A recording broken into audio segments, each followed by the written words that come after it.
Buenos días alumnos, mi nombre es Víctor Elgueta Ortiz y soy tecnólogo médico del Hospital Clínico de la Universidad de Chile. Hoy les presentaré la clase de proyecciones radiológicas de columna lumbar y sacrocoxis. Los temas que vamos a tratar son anatomía general, estudio imagenológico de la columna lumbosacra, preparación del examen, luego veremos las proyecciones radiológicas AP lateral junto a la proyección de columna lumbar quinto espacio, y estudiaremos a fondo las proyecciones de columna lumbar oblicua y mencionaremos los estudios dinámicos de columna lumbar y las proyecciones radiológicas para el sacrocoxis. Como bien sabemos, la columna vertebral es la estructura básica del tronco. Aquí tenemos 33 a 34 vértebras, cada una con sus particularidades. Tendremos 7 vértebras cervicales, 12 torácicas y 5 lumbares que constituyen en su conjunto las vértebras libres de la columna. Las vértebras sacras, en cambio, se encuentran fusionadas, al igual que las vértebras coxígeas.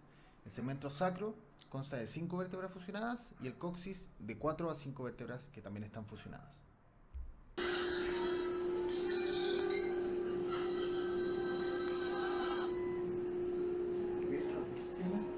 ¿Esta es la misma acá? No sé, yo creo que sí. Ay, yo ahora sí. ¿Alía? Esta es la misma acá. Se queda apareciendo más.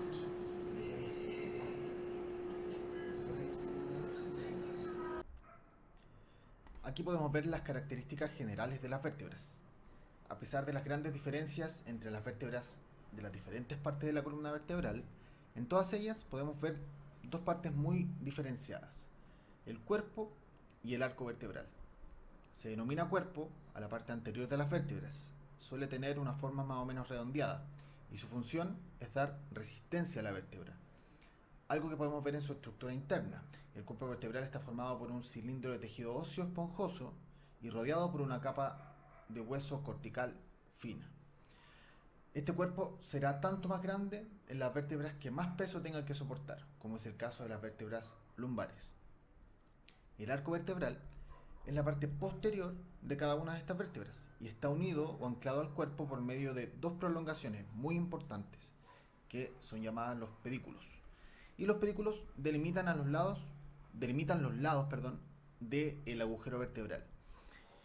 Y a partir del arco podemos encontrar también otros tres tipos de estructuras sobresalientes o prolongaciones, que son denominadas apófisis o procesos. Estas proyecciones vertebrales van a tener forma, característica y dirección muy diferentes según la zona de la columna vertebral en la cual nos encontremos. Las apófisis vertebrales de una vértebra típica son, primero, las apófisis articulares. Las apófisis articulares se encuentran unidos a los pedículos. En una vértebra podemos encontrar 4 apófisis articulares. Un par de ellas conectan la vértebra con la vértebra superior, que son las apófisis articulares superiores, y el otro par conecta la vértebra con la vértebra inferior, que son las apófisis articulares inferiores. También tenemos las apófisis transversas, que las podemos distinguir fácilmente, pues son las dos únicas prolongaciones laterales que tiene la vértebra. También tenemos la apófisis espinosa, que tiene dos funciones muy importantes. Se encarga de proteger el canal medular por posterior y también sirve de unión o de inserción con los músculos del tronco. Uniendo las apófisis transversas y la apófisis espinosa, nos encontramos con las láminas vertebrales, que son las que se encuentran en la parte posterolateral de cada vértebra. Aquí podemos ver las características generales de las vértebras. A pesar de las grandes diferencias entre las vértebras de las diferentes partes de la columna vertebral, en todas ellas podemos ver dos partes muy diferenciadas: el cuerpo y el arco vertebral. Se denomina cuerpo a la parte anterior de las vértebras. Suele tener una forma más o menos redondeada y su función es dar resistencia a la vértebra. Algo que podemos ver en su estructura interna. El cuerpo vertebral está formado por un cilindro de tejido óseo esponjoso y rodeado por una capa de hueso cortical fina. Este cuerpo será tanto más grande en las vértebras que más peso tengan que soportar, como es el caso de las vértebras lumbares. El arco vertebral en la parte posterior de cada una de estas vértebras y está unido o anclado al cuerpo por medio de dos prolongaciones muy importantes que son llamadas los pedículos. Y los pedículos delimitan los lados, del agujero vertebral. Y a partir del arco podemos encontrar también otros tres tipos de estructuras sobresalientes o prolongaciones, que son denominadas apófisis o procesos. Estas proyecciones vertebrales van a tener forma, característica y dirección muy diferentes según la zona de la columna vertebral en la cual nos encontremos. Las apófisis vertebrales de una vértebra típica son, primero, las apófisis articulares. Las apófisis articulares se encuentran unidos a los pedículos.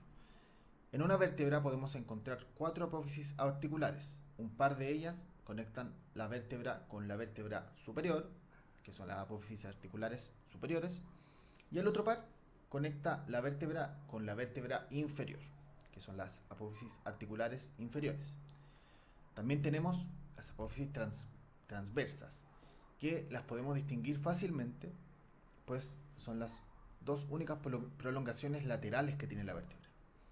También tenemos la apófisis espinosa, que tiene dos funciones muy importantes. Se encarga de proteger el canal medular por posterior y también sirve de unión o de inserción con los músculos del tronco. Uniendo las apófisis transversas y la apófisis espinosa, nos encontramos con las láminas vertebrales, que son las que se encuentran en la parte posterolateral de cada vértebra. En particular, la vértebra lumbar es grande y fuerte. Sus apófisis espinosas son gruesas, anchas y cuadrangulares, y van directamente en sentido posterior, sin superponerse en el plano transversal, así como lo hacen las vértebras dorsales. Las apófisis articulares superiores van dirigidas hacia medial y las inferiores, en cambio, van dirigidas hacia la parte anterior y lateral. Las apófisis transversas son largas y finas.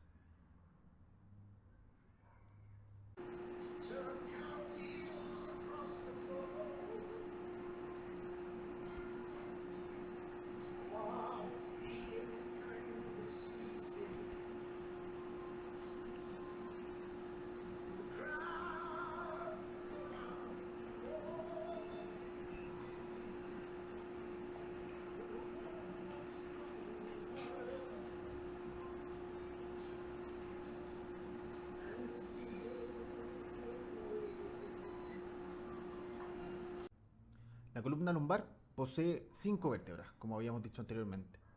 Y la forma y tamaño de cada una de estas vértebras está diseñada para cargar la mayor parte del peso corporal. Cada uno de los elementos estructurales de una vértebra lumbar es más grande, más ancho y más amplio que los de las vértebras cervicales y dorsales. La columna lumbar tiene un rango de movimiento mucho mayor que la columna torácica, pero también mucho menor que la cervical.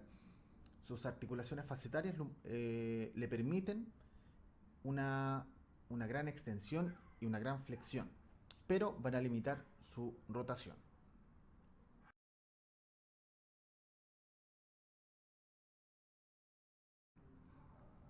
El estudio imaginológico de la columna lumbar ha ido en avance a medida que surgen nuevas técnicas de estudio. Actualmente tenemos la tomografía computada y la resonancia magnética, que nos permiten ver de mejor manera y estudiar de mejor manera las partes blandas asociadas a la columna lumbar. Pero la radiología general, a pesar de esto, sigue siendo el examen de primera línea para el estudio de esta zona. Es importante que sepamos que los hallazgos radiológicos deben estar siempre en relación a un contexto clínico, debido a que nos vamos a encontrar muchas veces con hallazgos que no generan dolor y en otras ocasiones con pacientes que presentan mucho dolor pero no tienen hallazgos imaginológicos. Por lo tanto, no siempre existe una correlación entre el dolor y el hallazgo, sobre todo en patología discal y articular degenerativa. La correlación es mucho más significativa en casos de trauma, fractura por estrés o tumores. El estudio de la columna lumbar abarca las siguientes patologías: trauma, patología discal degenerativa, patología articular degenerativa, tumores y fracturas por estrés. Las patologías que recién les nombré tienen en común que generan dolor. Y ese dolor, o más conocido como lumbago, es importante saber que no es un diagnóstico en sí mismo. El estudio del lumbago, por causa degenerativa, se clasifica en agudo, subagudo y crónico. El agudo es cuando el dolor dura menos de 3 semanas y no se repite dentro de 6 meses. Subagudo cuando el dolor dura menos de 6 meses y no se repite dentro de 6 meses. Y crónico cuando el dolor, independiente de cuánto dure, se repite dentro de 6 meses en más de una ocasión. Para estas radiografías, idealmente se debe preparar al paciente para disminuir el contenido intestinal y así mejorar la visualización de estructuras en la radiografía. La preparación consiste en que el paciente debe ingerir una dieta liviana el día anterior del examen. No ingerir frutas, verduras, legumbres ni granos que puedan aumentar el contenido de gases y fecas. El día del examen, el paciente debe acudir en ayuno. Actualmente el uso de laxantes no está indicado debido a que puede generar deshidratación y se considera innecesario. Y al momento de la radiografía, el paciente debe encontrarse descalzo, ya que con esto permitimos evaluar las curvaturas de la columna sin tergiversarlas. A la izquierda podemos ver una radiografía de columna lumbar sin preparación y se presenta claramente contenidos gaseosos que nos van a ocultar incluso el margen de los músculos y nos va a dificultar el estudio de las articulaciones. A la derecha, en cambio, vemos una imagen que está libre de contenido. Proyecciones radiológicas. Para realizar la radiografía de columna lumbar AP, necesitamos un chasis de 24×30 en el eje longitudinal, en el caso que estemos trabajando con radiología computada indirecta o CR. Si estamos trabajando en cambio con DR o radiología digital directa, ocuparemos el detector y nos preocuparemos de realizar el estudio con el centraje correcto y la colimación acotada a la estructura en estudio. La distancia foco-película es de 1,15 m y los parámetros técnicos son de 66 kV peak con control automático de exposición utilizando la cámara central. Si no utilizamos el control automático de exposición o CAE, utilizamos 66 kV peak con 70 MAS en un paciente estándar. Todo dependerá de la eficiencia del equipo de rayos y del detector que estemos utilizando. La posición: el paciente debe estar de pie, descalzo y de espalda al estativo. Se debe alinear el plano medio sagital del cuerpo con la línea media del estativo. Sobre el rayo central, la teoría indica que el rayo incide perpendicularmente entrando por el punto medio entre la apófisis cifoides y la línea que une ambas espinas ilíacas anterosuperiores. En la práctica, en cambio, este punto va a coincidir con el reborde costal, o bien con una línea imaginaria trazada 2 dedos por sobre la cresta ilíaca. Se debe suspender la respiración en expiración. Criterios de evaluación: se debe visualizar completamente de L1 a L5. Los cuerpos vertebrales y los elementos posteriores deben observarse sin rotación, lo cual se comprueba con la posición central de la apófisis espinosas sobre los cuerpos vertebrales y por la longitud de las apófisis transversas, que debe ser igual a cada lado de la vértebra. Y por último, contraste y brillo acorde al estudio. Para realizar la radiografía de la columna lumbar lateral, vamos a ocupar también un chasis de 24×30 en el caso que ocupemos radiología computada, indirecta. Pero si estamos trabajando con DR, como dijimos también en la P, vamos a ocupar solamente un detector y es necesario que nos preocupemos del centraje y de tener una colimación acotada a la estructura en estudio. La distancia foco-película también es de 1,15 m y los parámetros técnicos van a ser 66 kV peak con el doble del MAS utilizado en la columna lumbar AP. Como en la diapositiva de la columna AP utilizamos de ejemplo 70 MAS, en la lateral deberíamos ocupar 140 MAS aproximadamente. El paciente debe estar de pie y en posición lateral en el estativo. Los brazos pueden ir en ángulo recto hacia adelante o bien hacia arriba apoyados en un portazuelo, según lo amerite la estabilidad del paciente. Tanto la radiografía de columna lumbar AP como la lateral pueden tomarse en la posición de decúbito lateral en caso de que el paciente no pueda ponerse de pie. Y en este caso el paciente debe flexionar las piernas para tener mayor comodidad e inmovilización. Y el rayo central debe ir en el reborde costal nuevamente y en el eje antero-posterior debe ir 7 centímetros hacia anterior desde el borde de la espalda, lo cual generalmente coincide con 4 dedos desde el borde de la espalda hacia anterior. Y se debe suspender la respiración en expiración.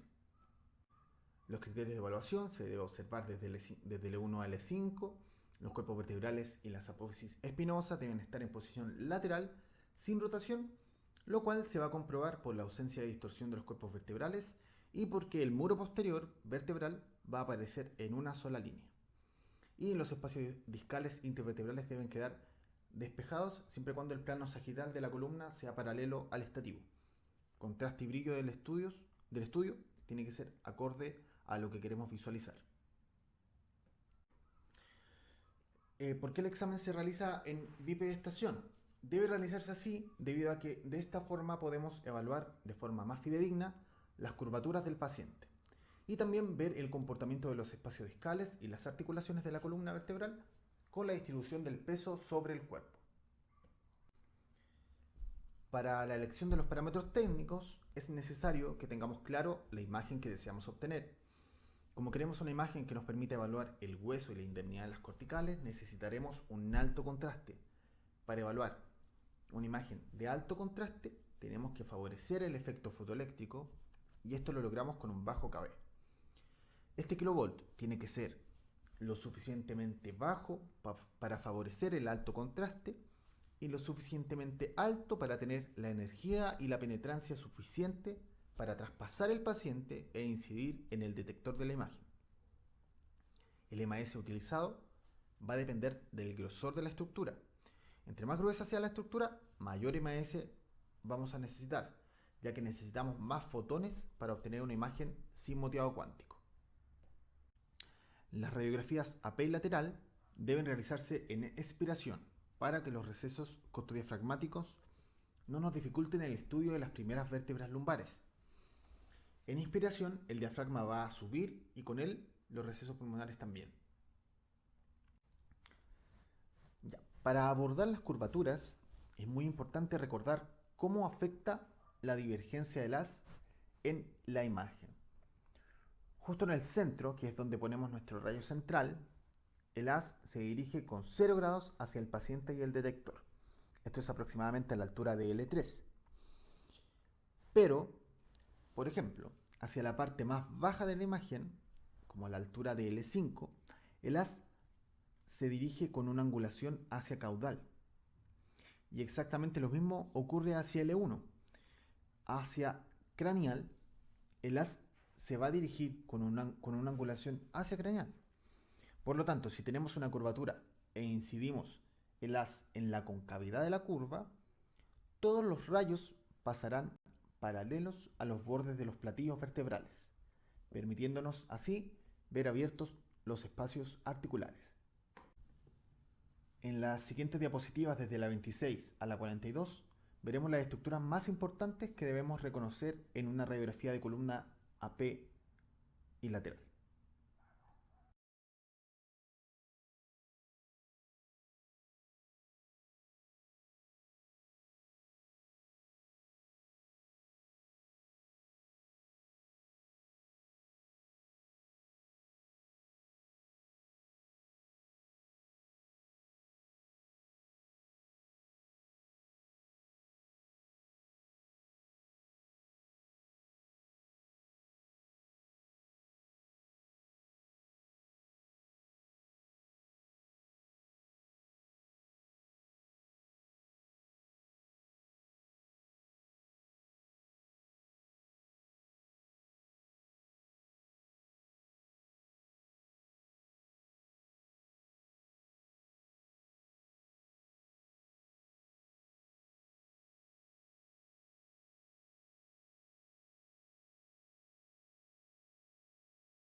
Para facilitar la descarga de estas clases, la hemos dividido en dos. En la segunda parte hablaremos acerca del quinto espacio, de las columnas lumbares oblicuas, de las radiografías de columna dinámicas, del sacro, la radiografía de coxis, etc. Así que los espero en la siguiente parte.